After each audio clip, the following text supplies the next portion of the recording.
At that time, I was a first lieutenant, U.S. Air Force stationed at Malcolm Air Force Base, Montana. I was trained and assigned duties as a missile launch officer for the Minuteman I intercontinental ballistic missile. I was designated Deputy Missile Combat Crew Commander and part of a two-man crew. My commander at that time was Lieutenant Frederick Mywell. He's now deceased. We were on duty inside the Oscar Launch Control Center, a concrete capsule located about 60 feet underground. We had operational control over 10 Minuteman nuclear missiles. Each missile operates independently and has its own source of primary and backup power systems. It is important for you to note that the command and control for these missiles was entirely located within the capsule. There was absolutely no means to affect any of the missile systems from outside the capsule. On the evening of March 24, 1967, while my commander was on a scheduled rest break, I received the first of two phone calls from my topside flight security controller, FSC. The first call was to report unidentified lighted objects flying above the facility. Minutes later, the FSC phoned again and reported in a very agitated state that there was a large oval-shaped object hovering above the front gate. It was a red, pulsating, lighted object, approximately 30 to 40 feet in diameter. The best he could describe it. It was difficult to distinguish a structural part of it on the inside, except that it was a glowing red, pulsating object. We had all the men out there with their weapons drawn. They wanted me to tell them what to do next.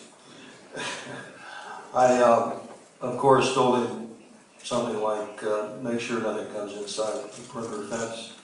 As I started to inform my commander, our missiles began to shut down. We lost alert status on all 10 missiles while this object was above our facility. When we queried the fault system, all missiles reported guidance and control system failure. At that time, the FSC reported to me that the object had flown off at high speed.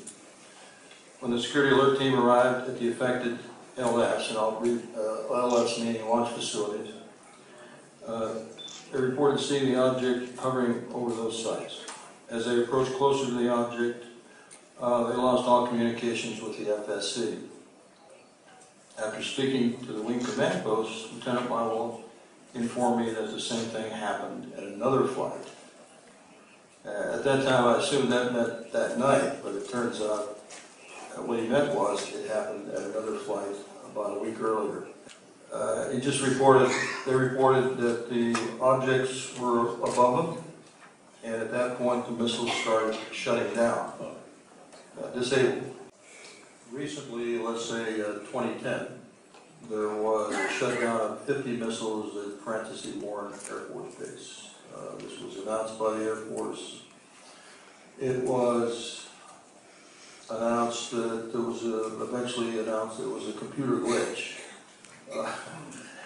Now, I'm very worried about that. I'm not sure I believe that, but we do have witnesses that have come forward, both civilian and Air Force, that said they saw an object in the sky at the time of the shutdowns. This is still being investigated, but these incidents are still going on. These objects know in great detail how our missiles operate. They know ours, but we don't know theirs. That's right, and they can shut down our missiles at any time. They have proven that. They know in great detail how they operate, and so if you release that information to the public, what do you say then about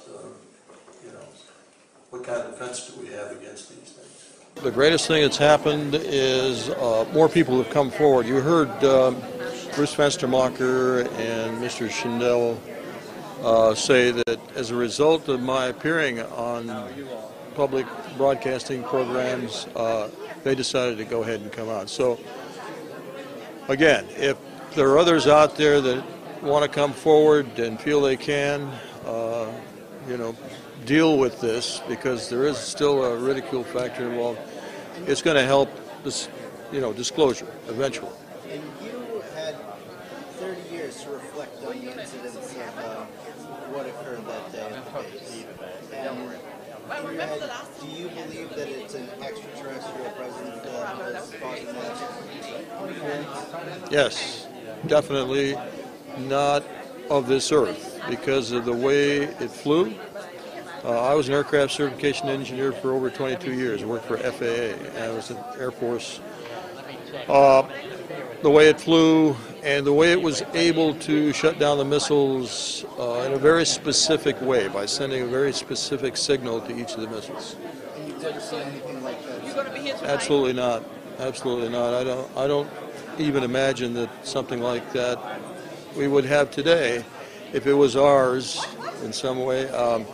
Otherwise, we wouldn't worry about other people having nuclear weapons. We could just shut them down anytime we wanted to. Have you ever feared reprisal for coming out, sharing your story, almost gathering troops, and thinking that either the Air Force or any other body would try to further suppress your story? It's been on my mind. I've got to admit, there's always the possibility that there could be reprisals against me officially, but I have persevered, I've fought through that and continue to talk about it.